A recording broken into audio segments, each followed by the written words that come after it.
Hi there, my name is Daria and I have recently started working here at Infowars.com.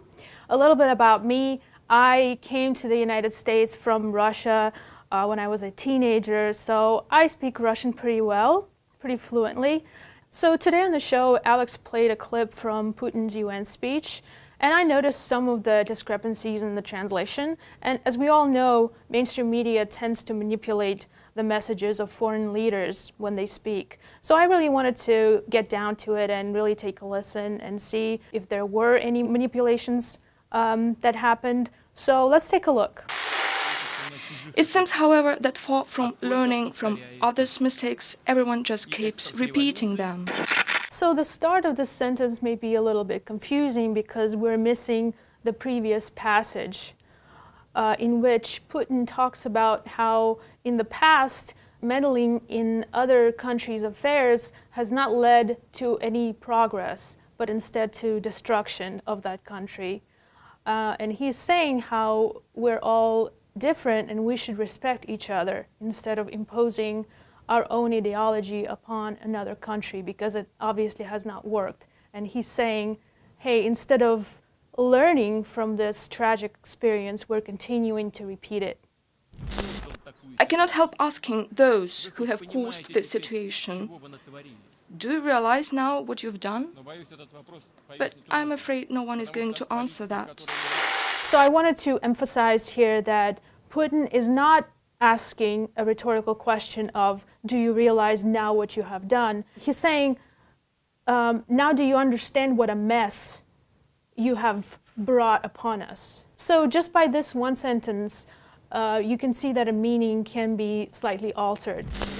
It is now obvious that the power vacuum created in some countries of the Middle East and North Africa led to the emergence of anarchy areas, which immediately started to be filled with extremists and terrorists. In these circumstances, it is hypocritical and irresponsible to make loud declarations about the threat of international terrorism while turning a blind eye to the channels of financing and supporting terrorists. So at this point, New York Times conveniently cuts the clip, at which point Putin is starting to talk about who are the people who are comprising the ranks of the so-called Islamic State. And he points out that the invasion of Iraq in 2003 has led Iraqi servicemen to end up on the street. And now they have become part of this huge threat to the world. He also mentions Libya, who has been destroyed, and how Western countries have been a huge part of funding and supporting the Syrian rebels. So I feel like whole sections of crucial information can be left out, and that does change the narrative quite a bit. Our government is overthrowing people in Egypt, people in Libya, but also in Eastern Europe, you name it, because wicked corporations now run our government, and they want to discredit America as well. They want to destroy all the nation states, so they're willing to use us as a battering ram, even though it's going to break us in the end. They're using our wealth, our goodwill, our strong name to build this world government. Russia is completely backed into a corner.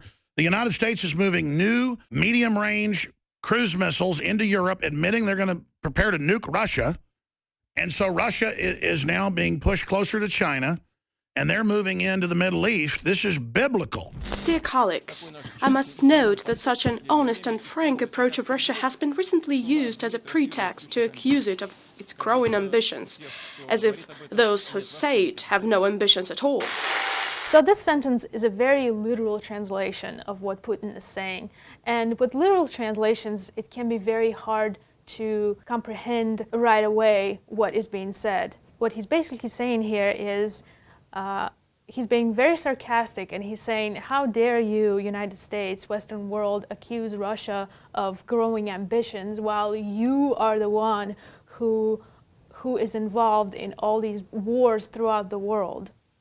So it's like the pot calling the kettle black. And sometimes it's hard with literal translations to get the sense of that right away.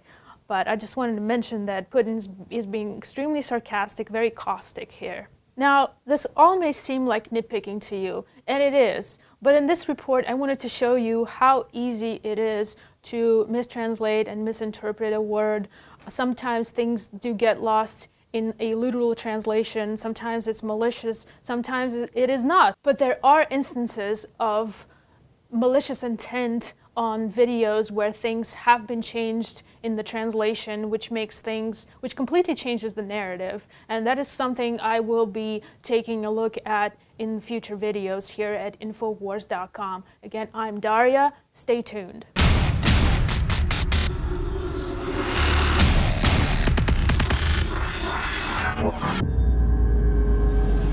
The globalists have controlled the mainstream media for a long time, but now they're expanding and making the weaponization even more vicious and deceptive. All the major networks are state-run. We are partnering this year with the NFL. The NFL has become a political weapon against the Second Amendment and pushes Obamacare. MSNBC tells us that our children belong to the state. We have to break through our kind of private idea that kids belong to their parents or kids belong to their families and recognize that kids belong to whole communities. It is more important than ever to realize that we are not the alternative media. We are the true media. The establishment dinosaur press is dying. We are in an information war, and we are losing that war. Join us at InfoWarsNews.com and PrisonPlanet.tv. Members can share their memberships with up to 11 people. By subscribing, you will literally be buying war bonds in the info war to expand our operation in the face of the tyrants. Join us at PrisonPlanet.tv.